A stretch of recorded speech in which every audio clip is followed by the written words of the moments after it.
Ողջույն հարգելիներս, մոդելավորում ենք թևք, թևքի մոդելավորման համար մեզ հարկավոր է մեկ կարանի թևքի շաբլոնը, որտեղ կա արմունկային սեղմոն։ Սկզբի համար ծանոթանանք գծերին և եզրերին։ Վերևի այս հատվածը կոչվում է ակատ։ Սա արմունկային սեղմոնն է, սա արմունկի մակարդակն է, սա թևի տակի այդ ուղիղ հատվածն է, օրինակ մեր պարագայում մենք կարող ենք ասել բազուկի շրջագիծն է, ահա սա էլ ներքևի հատվածն է, մինչև այս ծղիկ օսկրը։ Կիսաընդգրկող կամ սովորական լեկալները հիմնականում լինում են ազատ, ստացվում է, որ բազուկի շրջագծին մենք ավելացրած պետք է լինենք արդեն 3,8-ից 5 սանտիմետր, դա ըստ ձեր ցանկության է, եւ վերևի այս ակատը ունի պասատկա, պասատկան լինում է, այստեղ կան հատուկ կետեր, այստեղ նույնպես ցույց տամ, սա արջևից եւ մեջքից այդ անկյունների տեղերն են, որը նշում ենք նաեւ մեր այս թևքի վրա, եւ պասատկան հիմնականում հավաքվում է զբոսկայով այս վերևի մասով, ակատի մասով։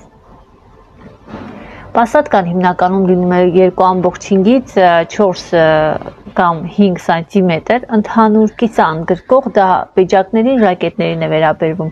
իսկ գեսների ժամանակ լավ կլինի, մանավանդ եթե այն ձգվող է, լավ կլինի, որ դուք չափեք պրոյմայի մեջքի եւ արջևի այս կորությունը եւ վերևի այս գիծը ամբողջությամբ մեջքից եւ արջևից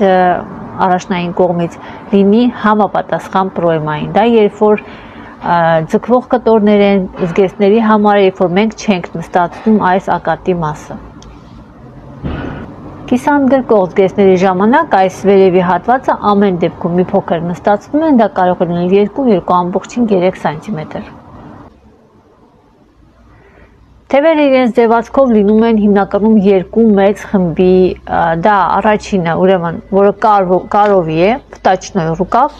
երբ որ այս թևը հենց այսպիսին է, մենք կարում ենք ակատը, պրոյմային եւ ստանում ենք այս հատվածում ուղիղ սովորական ուսը կարով թև եւ լինում է, որ իջեցված է, այդտեղ լինում են մի քանի տեսակներ, դա մոտավորապես որ պատկերացնենք, դա թևն է, որը կիմանոյ է, թևը, որը ռեկլան է եւ թևը, որ կարճ է, այսինքն իջեցված ուսի ինչ-որ մի հատ հատված թև է եւ թևը, որը ունի ավելի լայն պրոյմա։ Նախքան բուն մոդելավորման անցնելը հենց սկզբից քննարկենք, եթե օրինակ ունենք բարձիկ, ինչ պետք է կատարվի, այսինքն ինչպիսի փոփոխություններ են կատարում թևի եւ զգեստի կամ լիֆի այս լեկալի հետ։ Բարձիկները լինում են տարբեր բարձրության, մենք պետք է չափենք ամենաբարձր հատվածը, օրինակ այստեղ 12 մմ է, եւ այդ 12 մմ-ը ավելացնենք ակատի այս ամենաբարձր կետից վերև եւ ուսի այս հատվածից վերև։ Այսինքն բարձրացնում ենք այստեղ եւ այստեղ։ Եվս մի կարևոր բան, դուք պետք է պարտադիր չրթվածքով, այսինքն այսպես կտրվածքով նշեք ակատի ամենաբարձր կետը։ Այս կետը պարտադիր պետք է կարելու ժամանակ միացնեք ուսի կետին։ Այդ 12 մմ-ը ակատի ամենաբարձր կետից մենք բարձրացնում ենք ահա այս տարբերակով եւ այստեղ հենց այս կետից մենք բարձրացնում ենք այս տարբերակով։ Մեր բարձրացած հատվածները ուղիղ գծով միացնում ենք մեր այս վզի կետին, այստեղ էլ գեղեցիկ կորով միացնում ենք կրկնելով այս ակատի կորը միացնում ենք ահա այս հատվածներին։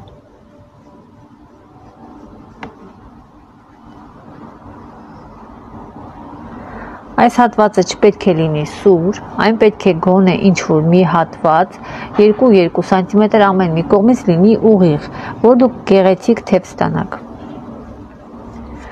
Սա մեկ տարբերակ թևի, այստեղ ուրիշ տարբերակ կա, եթե օրինակ MCOSEP մեթոդիկայով գծագրեք, ապա դուք կարող եք օգտվել 141 կետից, ուղղակի ուղիղից գծեք այդ կետը եւ բարձր կստանաք այս հատվածը։ Ինչպես նաև կարող եք ուսի սեղմոնը մեջքի հատվածից նույնպես տեղափոխել այս հատվածը, իսկ առջևից բարձրացնել այն։ Բարձիկի համար այդ բարձրությունը կարող եք բարձրացնել այս տարբերակով եւ կարող եք բարձրացնել այս տարբերակով։ Երբ որ մենք գծում ենք այս բազուկի շրջագիծը ուղիղ գծով եւ ակատի ամենաբարձր կետից իջեցնում ենք ուղղահայաց, կտրում ենք այս գծերը եւ բարձրացնում ենք այնքան, որքան որ պետք է լինի արդեն բարձիկով։ Իրականում այստեղ բարձրացում է 1.2, այսինքն հենց այս բարձրությունը, որ մենք ուզում ենք ստանալ, կարող ենք նույնիսկ համեմատել ուղղակի բարձրացնելու հետ։ Ինչու է սա արվում, սա այն դեպքում, եթե դուք ուզում եք գեղեցիկ ստանալ այս գիծը, բայց չեք կարողանում կրկնել այն, չեք կարողանում գեղեցիկ գծել այս հատվածը, չեք ուզում սխալվել, կարող եք օգտվել այս տարբերակից։ Ստացվում է, որ դուք բարձրացնում եք եւ արդեն այս գծերը այն կրկնում են, այստեղ ընդհանրապես կոր գծով միացնում եք իրար։